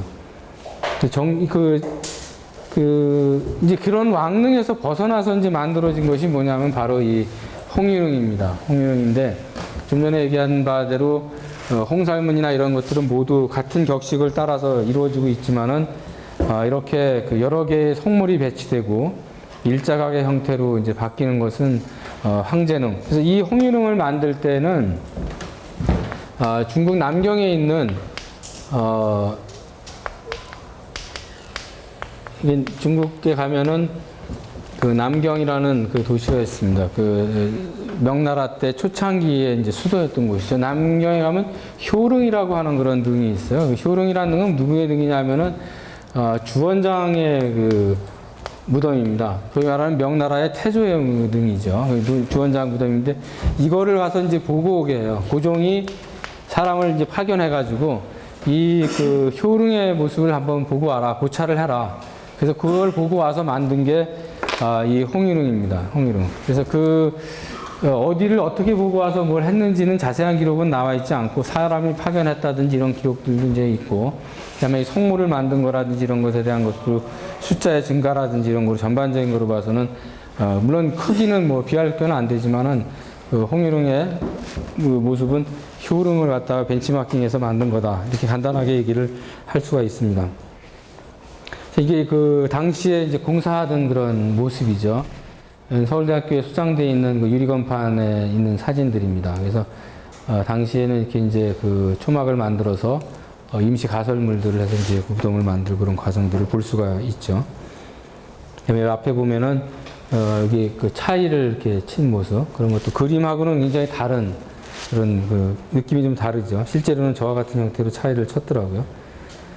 그래서 이제 중국의 능을 잠깐 여기서 이제 아까 뭐 몇 가지 중국 능하고 다르다고 그래서 얘기를 하면은 이거는 북경 교회에 있는 명 13능인 장능입니다. 장능의 능은 우리로 말하면은 정자각에 해당되는 그런 건물이죠. 그래서 중국의 황제능에는 반드시 능은전이라고 하는 그런 건물이 있고 이 장능은 이제 명 13능 중에서도 처음 만들어진 그런 능입니다. 그래서 규모로 보면은 우리하고는 이제 좀 격이 다른 그런 모습을 보여주고 우리는 이제 대신에 정자각을 만들고 그 주변에 이렇게 이제 제실을 만들었어요. 제실이라는 거는 이제 제기 같은 거를 준비하고 음식을 만들고 그다음에 평소에 이제 능을 관리하는 사람들이 기거도 하고 하는 그런 곳입니다. 그래서 홍일응의 제실은 굉장히 규모가 큰데 이 제실의 모습을 얼핏 보면은 소술대문이 있고 행랑채가 있고 뭐 이런 거로 봐서는 마치 주택 4대구의 주택의 모습을 모방한 것처럼 보입니다. 그리고 실제로 그와 같은 구조를 또 가지고 있고요. 그래서 홍일응의 제실이 현재 우리나라 능 중에 왕릉 중에는 가장 규모가 큰 제실의 형태를 갖추고 있습니다. 그래서 다른 나라의 이제 능을 잠깐 가까운 나라 몇 가지 사례만 보고 능에 대해서 마치도록 하겠습니다. 여기 보면은 황제 능이나 이런 거를 보게 되면은 천자들은 이제 즉위를 하면은 우리나라 왕도 마찬가지예요. 즉위를 하면은 제일 관심 있는 게 뭐냐면 자기가 어디에 묻힐 거냐 그리고 자기의 무덤을 어떻게 만들 거냐라는 것에 굉장히 관심이 많았어요. 그래서 심지어 이제 즉위를 하자마자 자기 무덤터를 이제 보러 다니죠. 왜냐하면 죽음과 삶이라는 게 같다고 생각했기 때문에 죽는 땅을 선택하는 것도 대단히 중요한 작업 중에 하나죠. 그리고 죽을 때까지 공사를 하기 때문에 중국의 황제들은 재위 기간이 길면 길수록 공사 기간도 길은 거죠. 그러다 보니까는 진시황릉 같은 경우는 이렇게 이제 거대한 인공적인 산처럼 보이는 이런 봉분을 만들어, 지금은 뭐 많이 허물어졌지만 산을 만들고, 이 봉분 밑에서 발견된 것이 아니라 여기다 한참 떨어진 곳에서 이와 같은 그 병마용들이 엄청난 숫자가 발견이 됐습니다. 이건 실제로 이 무덤을 호위하는 그런 그 병사들의 그 인형이죠. 사람 크기보다 좀 더 크게 만든. 그래서 이런 걸 보면은 무덤이 어느 정도 규모를 가지고 있는지를 이제 알 수가 있고, 실제로 이거는 봉분하고는 아무 관계가 없는 거죠. 그래서 봉분 밑에는 뭐가 있는지 아직도 이제 발견이 되지 않고 발굴하지 않았기 때문에 더 엄청난 어떤 것이 있다는 거는 이제 추정치로 알고 있습니다. 그리고 사마천의 사기에 보면은 그 무덤을 어떻게 축소했다.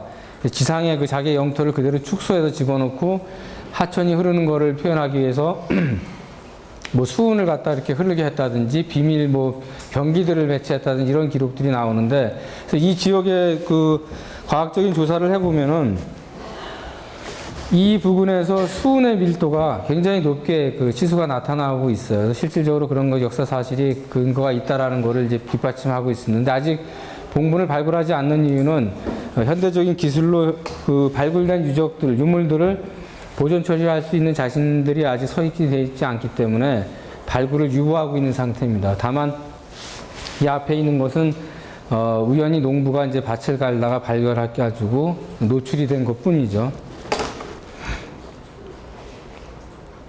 그 다음에 이제 더 이제 규모가 거대한 것 같은 경우는 당나라의 고종의 무덤인 건릉입니다. 건릉의 무덤은 아예 봉분을 만들질 않았어요. 만들지 않고 아예 산을 하나, 자연적인 산을 하나 선택을 했습니다.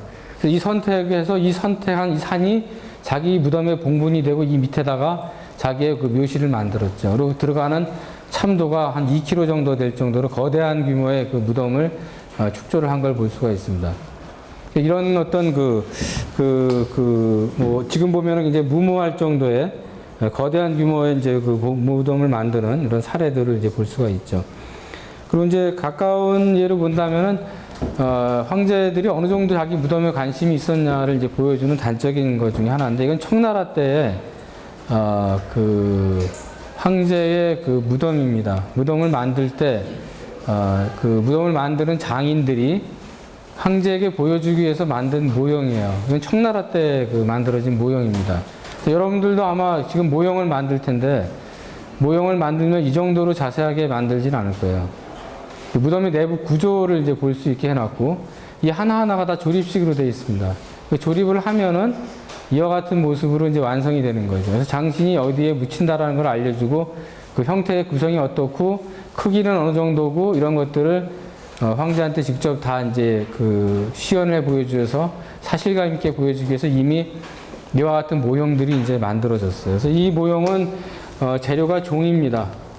옛날에 종이는 이제 얇기 때문에 종이 한 장 가지고 만드는 것이 아니라 종이를 수십 장을 붙여가지고 두툼하게 만든 다음에 이제 그거를 일정한 두께가 되면 그걸 잘라서 이제 만든 다음에 이렇게 채색을 한 거죠. 굉장히 정교한 그런 그 모형 중에 하나입니다. 그래서 이건 현재 청와대학교 건축과 자료실에 보관되어 있는 건데, 이렇게 사진을 찍을 수 있었던 것은 제가 유학을 할 때 아무도 이 모형에 94년도 그 당시에는 이 모형에 관심이 없었어요.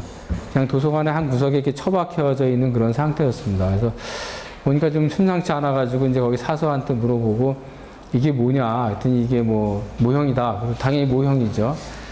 보니까는 뭐 청나라 때 이제 중요한 사람들이 만든 모형이었어요. 그래서 그 사서한테 이거 나 좀 잠깐 보여달라고 그래가지고 그거를 도서관에서 다 꺼내가지고 해체를 해서 이렇게 이제 그 다 분해를 했습니다. 분해를 해가지고 이제 사진을 찍고, 하나는 도서관에 주고, 하나는 제가 갖고, 하나는 같이 이제 도와줬던 중국 친구한테 해서 이제 몇 세트를 만들어서 이제 나눠 가졌어요. 나눠 갖고 나중에 이제 최근에 가보니까는 이게 그 청나라 때 유명한 건축 가문 양식류라고 하는 집안에서 만든 그 탕양이라고 하는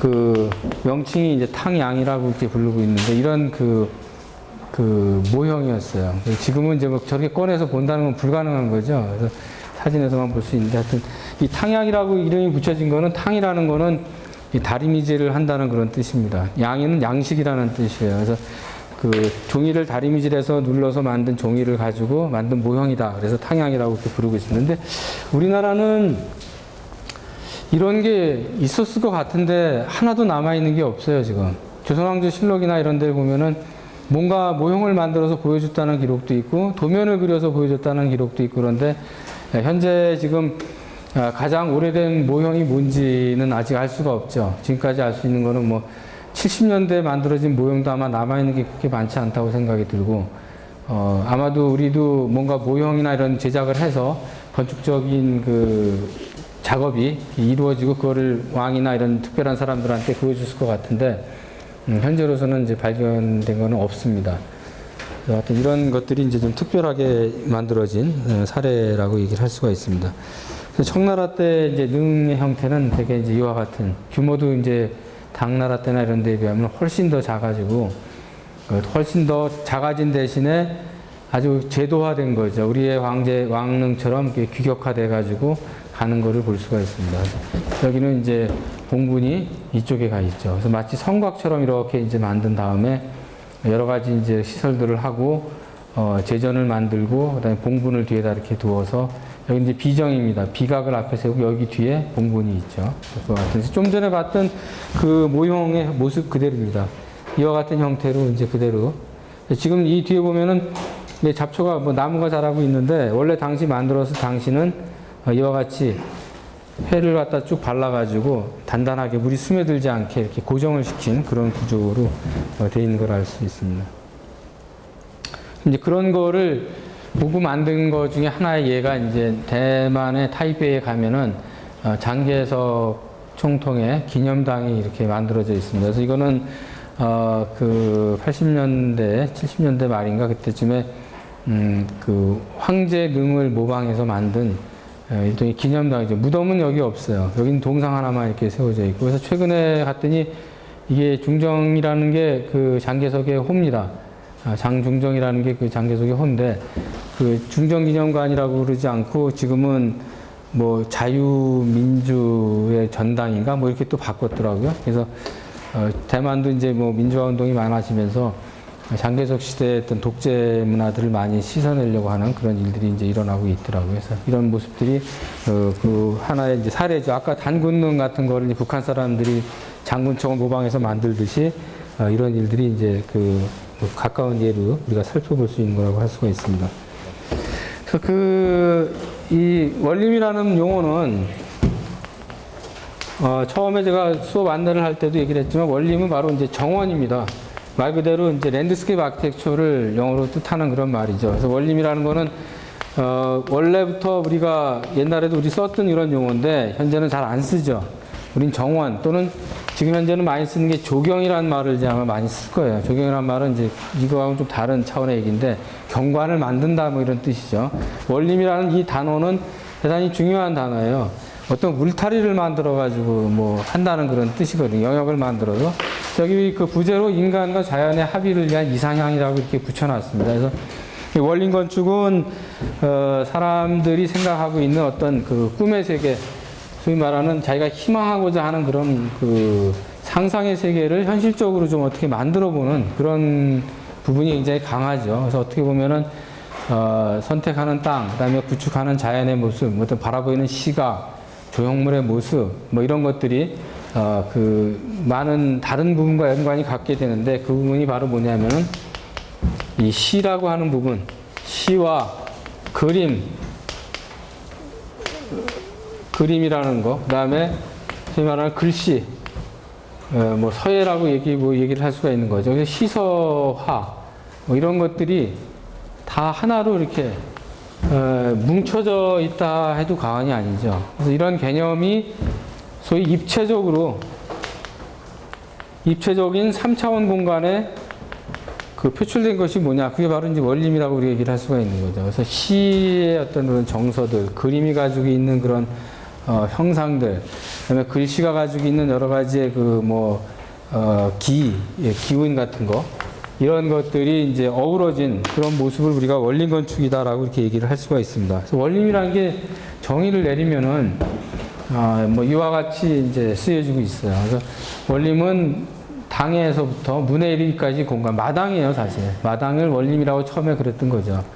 주택의 본체 앞에 있는 작은 정소를 의미한다. 그래서 원이라고 하는 것은 그 각종의 수단으로 경관을 만들어서 의미 있는 공간을 부여한 거, 그런 거죠. 그래서 이 원림에서는 옛날에는 이제 건물이 지금처럼 이렇게 많았던 것이 아니라 그 야생 동물이라든지 아니면 뭐 논이나 밭을 만들어 가지고 뭐 이렇게 경작을 한다든지 그런 개념들이 훨씬 더 많았던 거죠. 그래서 나중에 이제 그게 변화가 되면서 경관을 감상하는 장소로 이제 전환이 된 것이 우리가 지금 알고 있는 원림이라 이렇게 얘기를 하고 있습니다. 그래서 여기 밑에 보면은 각 나라마다 좀 특징적인 것을 보여주고 있어요. 우리나라는 조경 정원학회라는 이런 용어를 쓰고 있고요. 중국은 풍경원림학회라는 말을 쓰고 있고, 일본은 조원학회라는 이런 말을 쓰고 있습니다. 그래서 각각 이 랜드스케이프 아키텍처라는 말을 다른 방식으로 이렇게 이해하고 있는 것을 좀 알 수가 있죠. 그래서 원림의 유형에는 왕이나 황제를 위한 원림이 있고, 개인적인 사대부들의 원림이 있고, 자연 풍경 원림이 있습니다. 그리고 사찰이나 단묘에 있는 원림이 있고, 사당 같은 데 만들어진 원림들이 있어요. 그래서 원림은 기능에 따라서 사용하는 사람에 따라서 저와 같이 이제 몇 가지로 이제 우리가 구분을 할 수 있고, 간단하게 동서양의 어떤 분기를 해본다면 서양의 경우는 기하학적이다. 물론 서양에도 자연 풍경 원림이 있긴 있어요. 예를 들면 뭐 런던에 있는 큐가든이라든지 이런 풍경식 원림들이 일시적으로 등장하고 있지만, 기본적으로 서양의 정원은 기하학적인 패턴을 가지고 있는 그런 원림입니다. 대신에 동양의 원림은 비대칭의 자연산수의 재현이다라고 얘기를 할 수가 있습니다. 그래서 여기 그 자연의 근본을 두고 자연과 인공의 어떤 조화를 꾀하는 자연산수의 재현에 가장 큰 가치가 있는 그것이 동양의 어떤 정원이다 우리가 얘기를 할 수가 있습니다. 그래서 이 말이 그 아주 의미심장한 그런 말 중에 하나예요. 그 동양 원림의 상징적인 내용을 함축적으로 보여주고 있는 거죠. 그래서 수유인작, 완자천계, 본우자연, 고우자연, 화령점정, 염화미소 이런 말이 있습니다. 그래서 이거는 무슨 얘기냐면, 비록 사람이 만들었지만은 하늘에서 열려진 것처럼 만든다는 거죠. 그래서 그 사람이 만든 거지만 이건 사람이 만든 게 아니라 자연적인 거라는 그런 의미를 가지고 있습니다. 그래서 그 비록 우리가 손으로 인공적으로 이 땅에다 재현을 한 거지만 그것은 자연에서 얻어온 그런 것들이다라는 그런 것. 그다음에 자연의 근본을 두고 자연을 뛰어넘는 그런 자연을 구축한다. 그다음에 우리 그림에 그런 거 있죠. 마지막 어떤 포인트를 이렇게 찍고 미소로서 이렇게 그 대화를 주고받는, 그 말로서 전하는 것이 아니라 서로 느낌으로 갖는 그런 교감들이 일어나는 곳. 그것이 동양 원림들이 추구하고 있는 그런, 우리나라도 그렇고 뭐 일본이나 중국 마찬가지로 출발점들은 뭐 이런 것에 두고 있지 않나 이렇게 생각을 합니다. 그래서 우리나라 정원에서는 절토와 성토가 최대한 자제가 된다. 그래서 나온 게 뭐냐면은 이 화계라는 겁니다. 화계. 계단식으로 그 뒤에를 깎아내가지고 여기다 수목을 심어가지고 정원을 꾸미는 방식이 우리나라에서 발달한 것은 바로 이런 어떤 이유가 있고요.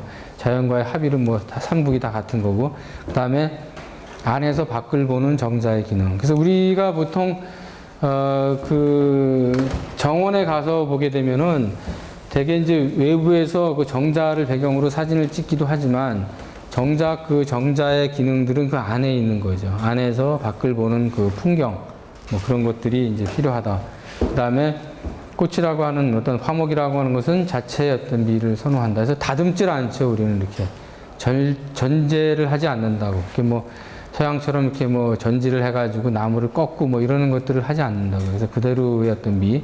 그리고 화목을 심어도 대부분은 이 과수나무들을 위주로 심습니다. 그 다음에 그 계절의 느낌을 알 수 있는 그 뭐 단풍이 지는 그런 나무들, 그런 거를 위주로 해서 심어가지고 생산적인 면도 도모하고, 다른 한편으로는 그 시간에 대한 어떤 그 변화되는 과정들, 이런 것들도 뭐 읽어내는 그런 거를 이제 볼 수가 있죠. 그다음에 물은 항상 위에서부터 아래로 밑으로 내려오고 넘쳐서 흘러가고 강제하지 않는 거죠. 물 같은 거를 강제해서 뭐 위로 뽑아 올린다든지 뭐 이런 일들을 이제 행하지 않는 게 우리 전통 그 올림이 가지고 있는 하나의 그 특징이고, 거기에 깔려져 있는 배경으로는 뭐 이와 같은 사상들을 이제 우리가 들 수가 있습니다. 그 중에서도 제일 중요한 것이 풍수와 육아, 음양, 특히 이제 그 육아 사상에 기반을 둔 자연의 해석, 뭐 이런 것들이 제일 중요하지 않나 이렇게 생각을 합니다.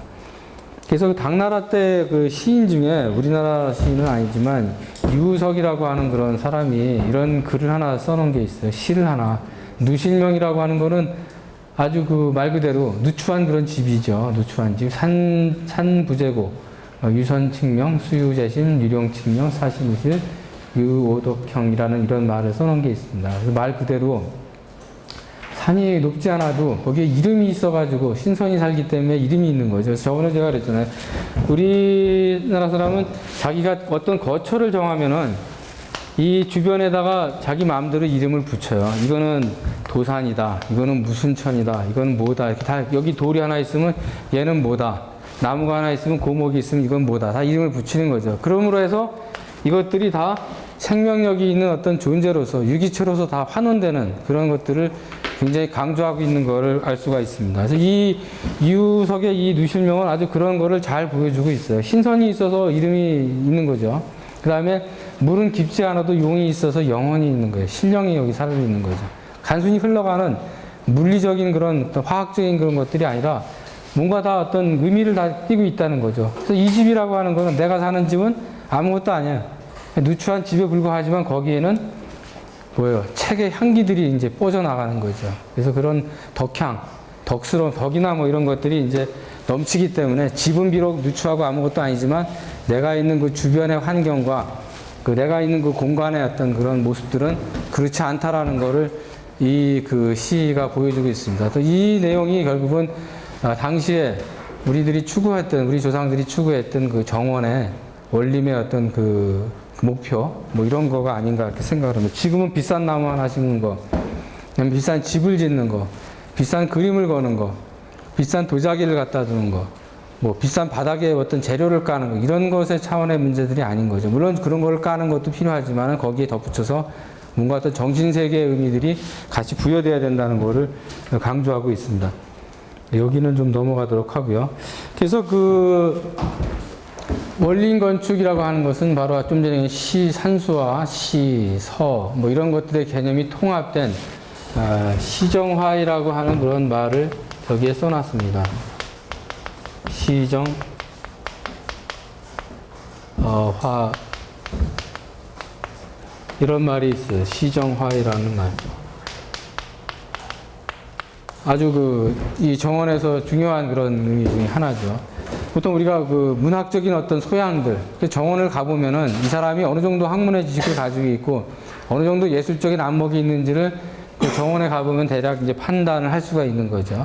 특히 중국 정원이나 뭐 이런 데 가보면, 일본 정원도 그렇고 우리나라 정원도 그런 부분들이 되게 많이 숨겨져 있습니다. 이건 중국의 이제 원명원이라는 그런 황제의 그 정원이고, 이거는 여러분이 잘 아는 그 중국의 그 산수의 모습이 이렇게 잘 표현돼서, 실제로 정원이라고 하는 것이 얼토당토하는 것들을 만들어내는 것이 아니라 뭔가 이제 기반이 있는 것들을 이제 가져다 쓰는 거죠. 그래서 정원을 만들 때 중요한 것이 산, 그다음에 돌, 그다음에 물, 그다음에 나무, 그리고 마지막으로 필요한 것이 건축물들인 거죠. 그래서 건축은 그렇게 큰 비중을 차지하지 않는 거예요. 사실 그래서 우리나라의 지금 정원들을 보면은 그 정원의 본질적인 개념을 가장 잘 드러내고 있지 않나, 뭐 이렇게 생각을 해볼 수 있습니다. 사실 중국 정원에 가보면은 건물들이 과도하게 이렇게 이제 들어가 있는 것들을 이제 볼 수가 있는데, 건축물보다 더 중요한 것은 바로 돌, 산, 물, 그 속에 있는 나무, 뭐 이런 부분들이라고 얘기를 할 수가 있습니다. 그래서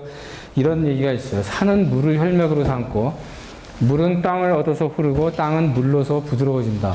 산은 멈춰 있으므로 움직이는 물을 얻어야 생기가 나타난다. 산과 물은 원림의 그래서 가장 중요한 요소다. 실제로 원림뿐만이 아니라 우리가 어떤 주택이나 무슨 아니면은 뭐 마을이라든지 궁궐이라든지 다 이와 같은 그 개념들이 있기 때문에 산이 필요하고, 산에 있으면은 물이 필요하고, 다리를 놓고 뭐 이런 거잖아요. 그래서 공간에 대한 어떤 위계를 만들고 뭐 이런 것들이 다 이와 같은 것 때문에 나타나는 현상이다라고 볼 수가 있습니다. 이런 부분입니다. 그래서 우리가 자주 쓰는 용어 중에 하나가 여러분도 아마 설계를 하거나 이럴 때 앞으로 경관이라는 말을 쓸 거예요. 경이라는 말과 그 다음에 뭘 본다. 관이라는 말을 이렇게 대부분 많이 이제 쓰게 됩니다. 그래서 저번에도 한번 얘기를 한 것 같은데 경관이라는 말은 이 두 가지가 다른 거다. 관이다. 나눠져 있다. 경이라는 것하고 관이라는 게 있다. 경이라는 건 뭐냐? 이거는 있는 그대로다. 있는 존재. 그러니까 주어진 거죠. 우리한테 주어진 거. 우리가 어떻게 한 게 아니야. 그 다음에 이 관이라고 하는 거. 관이라는 거는 조작을 하는 거다. 그러니까 시야를 조작하든 창문을 뚫든 나무를 더 심어가지고 배식을 하든 문을 만든 담장을 만들든 해서 인위적으로 우리가 만들어서 그 평가를 하는 것을 우리가 관이라고 그러고 경이라고 하는 것은 있는 그대로의 모습입니다. 그래서 이 두 가지를 어떻게 이제 적절하게 하느냐 그것이 원리 건축에서 추구하고 있는 그런 구조적인 어떤 그 모습이라고 얘기를 할 수가 있습니다. 그래서 여기 보면은 이제 의미 있는 장소와 경관으로서의 생명력을 부여한다. 그래서 아까 유익이 한 그런 말대로 뭔가를 이제 부여를 하는 거죠. 그러면서 그것이 환원될 수 있는 어떤 가능성들을 계속 이제 부여하는. 여러분들도 뭐 이렇게 설계를 하게 되면은 주택 같은 걸 하게 되면 이제 방을 나눠가지고 뭐 안방, 건너방 뭐 이런 것들 하고 창문을 만들고 할 때 이거를 아무 생각 없이 구멍을 뻥뻥 뚫는 사람은 한 명도 없을 거예요. 여기 구멍을 냈을 때는 분명히 의도하는 바들이 다 있는 거죠. 문을 만들면 문을 맸을 때 의도하는 바가 있듯이 그런 것이 의미가 있으려면은 결과적으로 이러한 근본적인 어떤 개념들을 뒷받침해서 가지 않으면은 어렵다라는 것을 이 원리 건축의 그 선학들은 얘기를 해주고 있습니다. 그래서 또 아주 의미 있는 산은 돌로서 뼈대를 이루고 흙으로서 피부를 삼고 초목으로 의관을 갖춘다 그랬어요. 마지막에는 그 나무가 이제 자람으로 해가지고 나무가 또 변화됨으로 해서 옷을 갈아입고 이런 어떤 그 시각적인 어떤 효과들을 부여하는 거를 이제 우리가 볼 수가 있습니다. 그래서 여기서 그 처리하는 이제 수법들이 있는데 이거는 사실 우리나라 정원에서는 그 사례들을 발견하기가 그렇게 쉽지가 않아요. 그래서 일단 그 용어하고 이런 것들을 이제 가져다가 쓰도록 하겠습니다. 그래서 원림의 공간을 차지하는 아까 같은 그런 것들을 기법들을 만들어내기 위해서 해야 될 일들이 있는데 그런 것이 이와 같은 겁니다. 차경, 장경, 억경, 협경, 대경, 관경, 누경이라는 겁니다. 그래서 차경에는 인차, 원차, 앙차, 부차, 응시, 이차가 있어요. 그래서 인차라는 건 가까운 데서 끌어오는 거죠. 원차는 멀리서, 앙차는 밑에서 위로, 부차는 위에서 밑으로 내려보는 거고, 응시, 이차는 시간에 따라서 경관들을 달리 보이게 하는 그런 방법들입니다. 그래서 차경이라는 거는 말 그대로 있지 않은 거를 있게끔 만들어주기 위해서 뭔가 계구부를 만든다든지 이런 걸 통해서 그 멀리 있는 경관을 인식하도록 유도하는 장치, 그거를 우리가 차경이라고 그러고, 근데 장경이라고 하는 것은 보지 말아야 될 것, 보기 싫은 것들을 막아주는 그런 것들입니다. 그 다음에 억경이라고 하는 것은 장경과 헷갈리기 쉬운 그런 것 중에 하나인데, 억경은 억누르는 거예요. 눌러서 드러나지 않게 해서 갑자기 클라이막스의 효과들을 부여하는 그런 것을 억경이라고 합니다. 협경이라고 하는 건 말 그대로 이 경관이 가다가 끊어졌어요. 이 끊어진 경관들을 이어주는 그런 역할들을 하는 겁니다. 시각적으로 이어주든지 물리적으로 이어주든지 하는 그런 거. 대경이라는 건 말 그대로 뭐가 이렇게 짝을 이루어서 어떤 그 균형을 감각을 만들어주는 시각적인 균형 감각을 만들어주는 뭐 그런 예들. 광경이라고 하는 거는 우리가 지금 많이 하는 거죠. 창문을 만들어서 프레임을 만들어서 이 바깥에 있는 경치를 액자처럼 만들어주는 거를 광경이라고 합니다. 여기서 한 걸음 더 나간 게 이 사이에 뭔가를 집어넣어가지고 창살을 집어넣어서 한 번 더 걸러주는 심도를 더 높여주는 이런 행위들, 그런 것을 우리는 누경이라고 이렇게 부릅니다. 그래서 이러한 사례들을 이제 잠깐 보게 되면은 이런 부분들입니다. 여기 보면 이제 그 협경의 예가 보이고, 그 다음에 그 차경의 예가 보이고, 이것도 역시 차경이죠. 거울을 통해서 가까이 있는 경치를 끌어오고, 광경, 틀을 이용해서 경치를 만들고, 거기에 그 살창 같은 거를 문양들을 넣어서 공간의 심도를 높여서 더 변화를 주는 이런 어떤 누경의 예들, 그 다음에 짝을 이루는 어떤 그 대경, 어떤 시점에다가 분재를 놓음으로 해서 대경을 이루게 만들고, 그 다음에 들어가는 길을 좁게 만들어서 보이지 않게 가려서 그 앞에 나타나는 경치에 대한 예측을 불허하는, 소위 말하는 억누르게 하는 억경의 모습들, 뭐 이런 것들이 아까 같은 그런 소위 말하는 원림의 최고 목표인 시정화이라고 하는 그런 정신들을 구현하기 위한 하나의 방법으로서 이렇게 쓰는 그런 수법이다, 이렇게 얘기를 할 수가 있습니다. 그래서 물론 우리나라에서도 이런 사례들을 뭐 굳이 이제 자세히 찾는다면 있겠지만은, 실제 우리나라에 지금 남아있는 이 정원, 소위 말하는 원림 건축은 너무나 훼손이 많이 됐어요. 그리고 실제 그 모습하고는 너무나 달라진 것들이 많기 때문에 이러한 요소들을 다 찾아내는 것이 이렇게 쉬운 일은 아니죠. 그리고 몇 개는 뭐 할 수가 있겠지만은, 지금 얘기한 저런 그 사례들이 골고루 갖추어진 것들은 지금 거의 없다고 볼 수가 있습니다. 그나마 좀 잘 남아있는 것이 우리가 잘 알고 있는 소세원 정도의 어떤 그 모습, 뭐 이런 게 아닌가 싶습니다. 뭐 창덕궁에 가면 후원, 그것도 이미 많은 부분이 왜곡되어 있기 때문에 원래 그런 그 구도하고는 다른 그런 양상들을 이제 보여주고 있습니다. 그래서 원림 건축에 대해서는 나중에 기회가 되면 한 번 더 우리가 수업을 할 때 그 보충을 하도록 하고요. 간단하게 이 정도로 얘기를 하고 오늘 수업은 마치도록 하겠습니다.